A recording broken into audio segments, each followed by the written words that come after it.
Episode 44 of the podcast. This week we're talking about recognizing habits, our own habits and the habits that the dogs have. And then in the second part, we're going to be talking about tracking progress. You're listening to the Creating Great Grooming Dogs podcast. I'm Chrissy Newmeyer Smith. I'm a certified professional groomer, certified behavior consultant for canines, certified professional dog trainer, and the owner of Happy Critters in Nashua, New Hampshire. And this, my friends and colleagues, is where grooming and training meet. I want to talk about habits today. We have them, our dogs have them, and they can be really hard to identify. Sometimes you have no idea that you have a habit. I'm going to start off with a human example that has nothing to do with grooming. So for a while, we always had the milk on the door of the fridge. Then my husband read someplace that it was better for the milk to be on a shelf. This is not something I really even care about. Never mind something that involves my safety or my security or hostility, right? This is just something I really don't care about. But every time I opened the fridge, I reached for the door before I reached for the shelf. I had a habit that I was entirely unaware of. I had no idea I had a habit until it got changed on me. So I want you to think about how many things are on autopilot for us and for our dogs. There are things that we don't think about. And when they're on autopilot, when they just happen without much thought, that's a habit.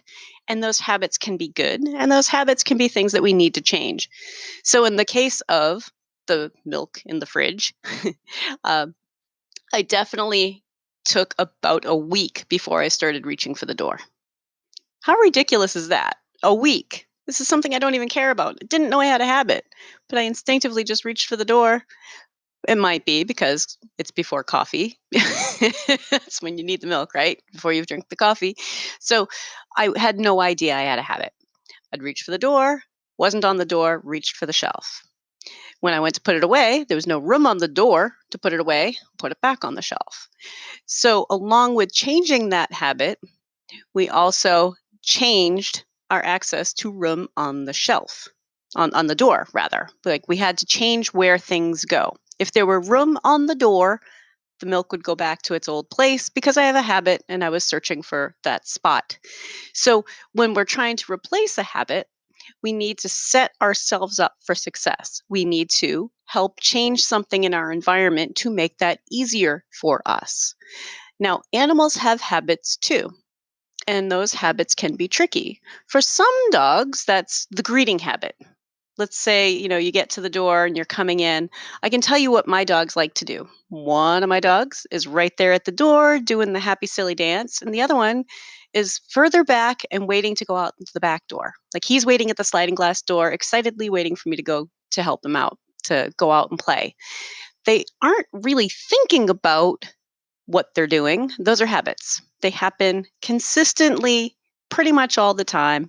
If I ask for something different, they really have to think hard. Like if I ask for a sit, they're like, oh, yeah, I think we can do that even during greeting. But this is an autopilot behavior. This is something that they do all on their own because it's just a habit.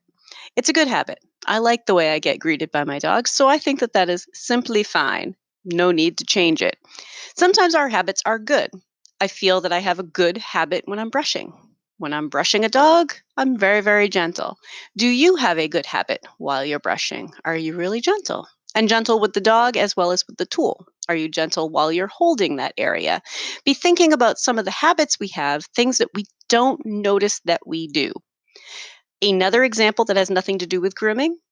If you listen to my podcast, you are probably very aware that I have a habit of saying and so. You don't realize that you have a habit like that until you record yourself. It's a hard habit to break. It's a really hard habit to break. And I actually don't do a whole lot of editing. I feel that it's important for us to be feeling like we're sitting down talking to each other, like we're just having a conversation. And I like that. And it's okay if I'm flawed. Hopefully, you guys know I'm flawed and you think I'm okay anyway. So, some habits aren't a big deal, but I wasn't aware I said it all that often. I had no idea. So now I'm trying to fix it. Now I'm trying to make myself better at a pause. Oh. Oh my God, was that silence? I didn't have to fill it with an or a so? Are you sure? Really? Yeah. And I don't need to fill that. That's part of what makes and so such a habit. So this has actually helped me when I'm talking to people directly. I do it a lot less often. If you don't know that you have a habit, you can't really change it. Other types of habits, things in the grooming room, might be where you place your scissors. I'm a house call groomer, so my grooming setup is always a little bit different, but I got out of the habit of placing my scissors on my grooming table. Not 100%. There are still times where I'm like thinking I'm just going to lift this dog up a little bit. I'll put the scissors down for a second and readjust his weight and hold him up a little bit and pick the scissors up again. But in general, I set up a little area either on the counter or on the table next to my grooming equipment. That's my scissor zone. This is a habit that I have built so that my scissors don't hit the floor. Habits can be really good habits. Habits can be helpful. If you are not used to doing something in a different way, it might feel like it takes longer. And part of what's happening is that a habit is effortless.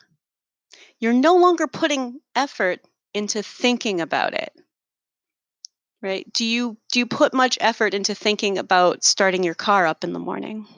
Not usually. Not usually. Usually if you go out to your car, you are probably just on autopilot. You put the keys in, or maybe it's you press your button, maybe it's you press in your clutch and you put it in gear. Like you think about there are habits there that you don't have to think about consciously the whole time. Or while you're driving, you're not consciously thinking the whole time, stay in the lines, don't go over the lines. Or at least I hope you're not. Please, God, if you are, then it might be time to stop driving. But we think about things if we don't have a habit. And that can make things feel hard, even if they aren't particularly difficult. It wasn't particularly hard to put the milk on the shelf instead of on the door. It seriously is no difference in effort, except that now I needed to use the brain power to do it in a new way. And sometimes doing things in a new way is tricky, and sometimes it's hard. But our dogs have habits too. Let me give you an example. Dogs that are in the habit of jumping up onto the tub by themselves. You go to pick them up and they're like, "Whoa, what are you doing? At home, they have me jump in the tub." Yeah, but their tub isn't this high. you like that's a dog that's startled, like, "Wait, no, no, I don't get help for this. I was doing it." No, you weren't. You were going to fall. So they have habits too, things that they aren't really thinking about. You throw a ball at my house and dogs are going to chase it. They don't think about that. That's a habit. But if you want to ask them to sit stay while you throw a ball, woo, that's a lot of thinking. Even though sit stay is okay to do, they understand that and they're really fluent in that. When you add throwing a ball, oh, that's hard because the habit of ball throwing is to charge after it and go catch it. So habits can be tricky, and it's important when we're learning a new skill to help ourselves get it right and set ourselves up to get it right, to be gentle with ourselves while we're learning something new. So when we talk about things like calm, comfortable, and cooperative, and helping dogs be in the correct mindset while we work on them, around them, over them, touch them with things and stuff and water and dryers, when we're working on that mood and that mindset, if we remind ourselves every step of the way, that's what's important. That's what's important right now. Why do we want him to be comfortable? Because that's part of being calm and cooperative, right? I don't want dogs to hate it. I want them to be comfortable with it. They may never truly enjoy every bit of grooming, and that's okay. I don't truly enjoy every bit of my dentist appointment or my doctor's appointment. But you know what? I trust them and I do fine there. So if we have this trust, this feeling of, listen, dude, I'm going to help you keep comfortable. That could be helping an elderly dog balance or hold themselves up or giving them a chance to lie down. Think about comfort as a number of different ways of helping an animal be comfortable. Some of our dogs are just not built well for some of the balancing things they need to do. So we just help them out, right? But that's comfortable. And cooperative is I need you to just let me do the things I need to do to you, on you, above you, below you, around you, right? It's not necessarily cooperative, doesn't mean that they have to give us their paw. It doesn't mean that they have to do anything other than simply allowing us to do the things we need to do. And of course, calm is to be kind of present and in the moment and not jumping around and letting us move them around and not overly silly, not overly happy, and not scared. So, for many of us as groomers, it's really hard to break the habit of, and then I pick up this tool, and then I pick up this tool, and this part is next, and I have to get this mat out of your armpit. I have to get this mat out of your armpit. Just hold still while I get this mat out of your armpit. Why are you wiggling while I try to get this mat out of your armpit, right? We need to calm down and remember the mood. And if that means having it written down next to your equipment, calm, comfortable, and cooperative, some reminder of the 3 C's to help you stay on track, right? And to help you remember, oh, wait, this is kind of something different that I need to get in the habit of. And that it doesn't take more time, it's just a different use of time. And what I mean by that is that the dogs that are wiggling and are struggling with it or having a little bit of growling or a little bit of nervousness, or maybe it's a little over silly, they're already going to take you a little bit more time than the dog who's totally trained for it, right? Why not use that time differently in a way that builds for the future? Because if we take the time to help them be good, then we're not starting at the same point every time. We have improvements each and every time. So when you're thinking about this habit that we're trying to form, or perhaps you already have formed it, but why not just continue to form it? Good habits are good. Good habits are good, right? But to think about that habit helps you put it all on autopilot. So if we block and add something to the door of the fridge so that the milk just won't fit there again. Like that's how we change the environment to help us put it in the right spot. If we are at work and we're thinking, I'm not going to wrestle with this dog, I have an idea of why that's not helpful, and I want to try this other way of doing it, and this is how I'm going to do it. Set yourself up to get it right. If like my example of having scissors on the table, I work at people's homes. I have a little zone for putting my scissors. I always make sure I have a little spot, and that's where I'm going to set my scissors down. I don't leave scissors on my table to be kicked off or kicked into me, because that's happened. How did you stab yourself, Chrissy? Wow, good story.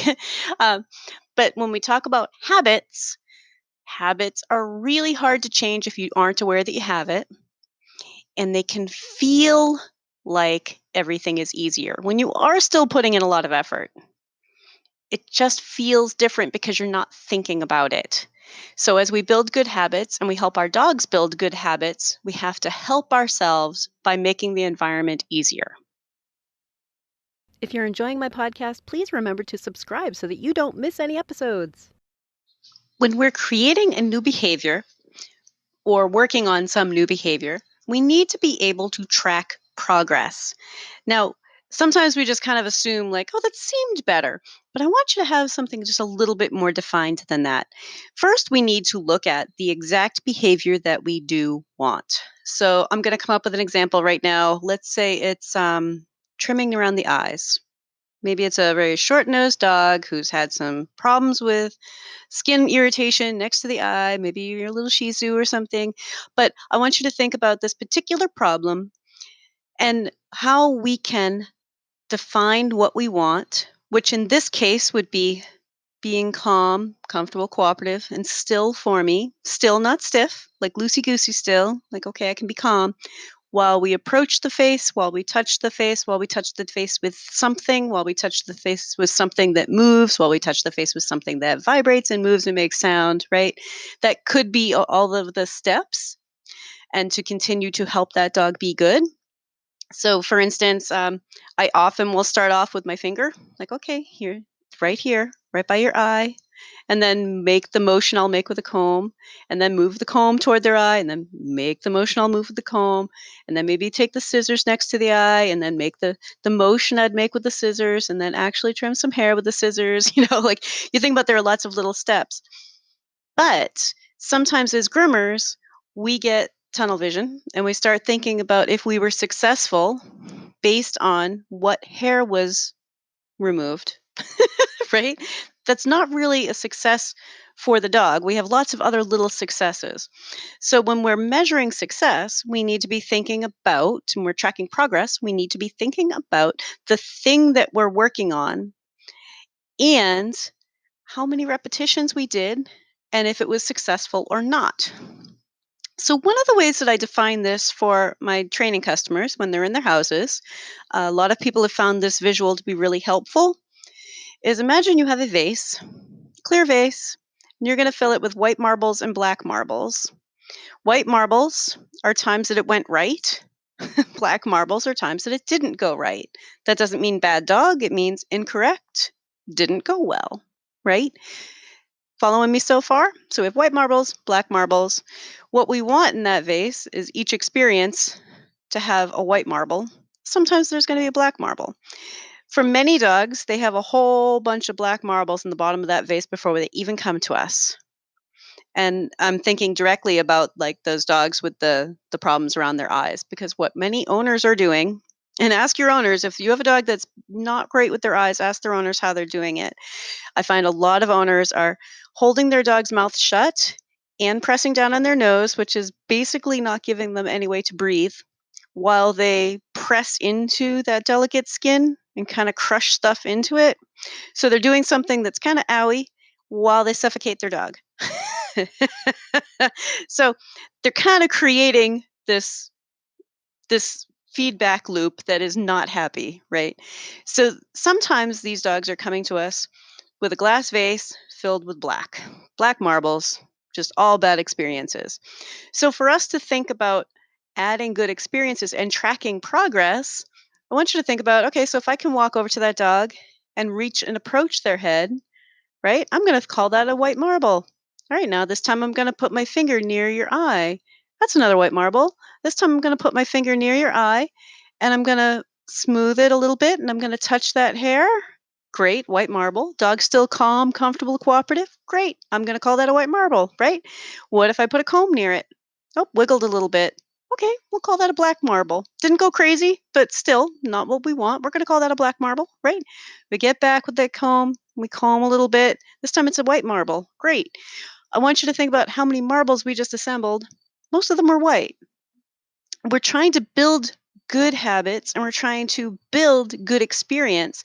And the more white marbles we can get, the less black marbles are going to be showing up in that vase, right? By the end of the training, the top of that vase should be mostly white marbles. And if we had a puppy from the very beginning, we would hope that it would be just about all white marbles. Bad experiences are going to happen. Times that it didn't go right are going to happen. Times when things just fell apart.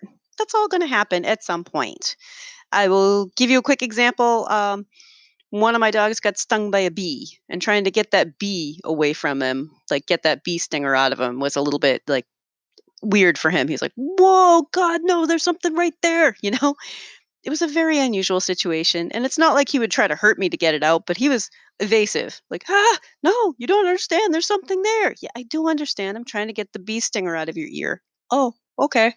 You know, even if we have them from the very, very beginning, even if they're great for us, there's always going to be some occasional black marble.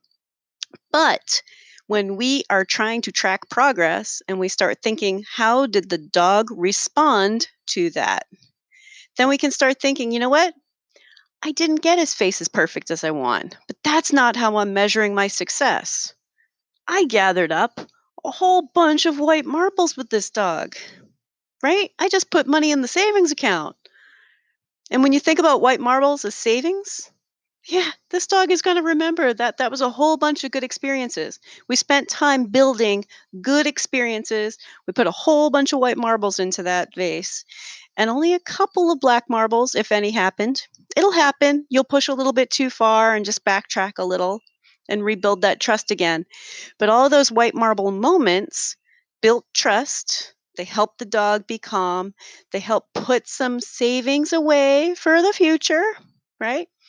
So when I'm in a customer's home for training, I often get them to compete for how many white marbles they can do. And I had one couple, they were very competitive. They were asking if they could have some gray marbles because it was sort of a success. I'm like, no gray marbles, cut it out, guys. But they were very competitive and they would actually track like, all right, we were on our walk and I got 6 white marbles and 1 black marble. And the husband's like, well, I was on a walk this morning and I got 8 white marbles. Now, when we talk about adding marbles, the other thing about that is that I want it to be kind of fun. I want you to think, how many white marble moments can I get? There's no limit. Go ahead and have fun with it. Build white marble moments. For those little dogs, again, with the example of like the hair right next to their eyes, it might be those white marble moments might just be reaching near their face. You might not be able to get a hand next to their eye first. I just use a hand as an example because I'll often try it. But it might be like just putting the comb there and just placing it there. Maybe even the comb handle, not the actual comb part, but the handle and just placing it there and doing it over and over and over again and having the dog be comfortable with it before the bath, before you have to even try working on actually trimming around the eyes. Like, think about how many eye touches or near eye touches you can get, how many white marbles you can collect and compete with each other. So if you have if you work with other people, like sometimes I really miss working with other people in a shop setting because it's kind of fun. But if you can compete with each other, oh heck yeah. Like, hey, I'm working on this. I spent 5 minutes and I just got a whole ton of white marbles. I haven't had anybody actually buy marbles, but you know what? If you want to, you go for it. But it's a way of tracking progress and remembering that all of those little pieces are important. All of those are important. I think it's really important to remember that all of those small steps build.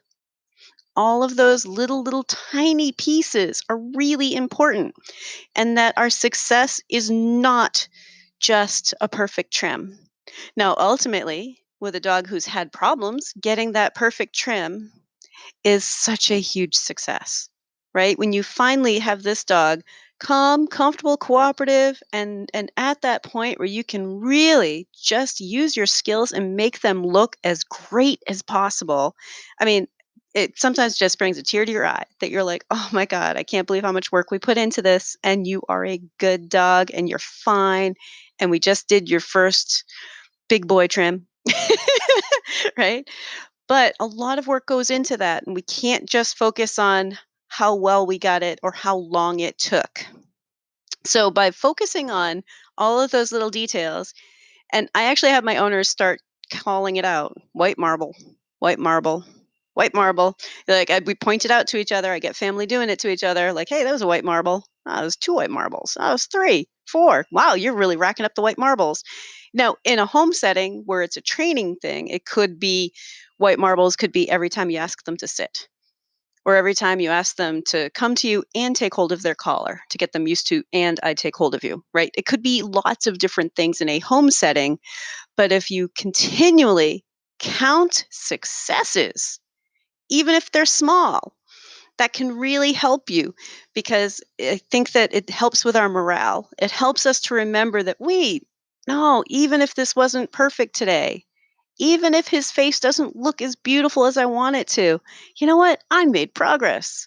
Look how many marbles worth of progress I made. Right? Because when we're tracking progress, we're spending more time thinking about the mood and how well the dog is doing, not how well the haircut is going. So hopefully that makes sense to you guys and you get a chance to give it a try. This week's action step is to start trying to track your marbles. Start trying to envision all of those little steps as it was successful or it wasn't successful. It worked right or it didn't work right. And to if you start getting a bunch of black marbles in a row, that's when you need to reassess what you're trying. Maybe you went too far. Maybe you went too fast. Maybe you tried a tool that this dog wasn't ready for yet. And to backtrack back to white marbles. Little tiny successes. Everything in this world is made up of little tiny successes, little things, and building on those foundations. And so that's your weekly action step this week. Everybody, have a great week and stay curious. If you'd like to talk to me, you can find me through my grooming and training business, happycrittersdogtraining.com, my email, chrissy@happycritters.net, and through the Creating Great Grooming Dogs Facebook page. And we have these awesome devices in our pockets that allow us to do live video with each other. I can help you with the dog on your table. We can set up live lessons, and you may be surprised at how much we can get accomplished together via video.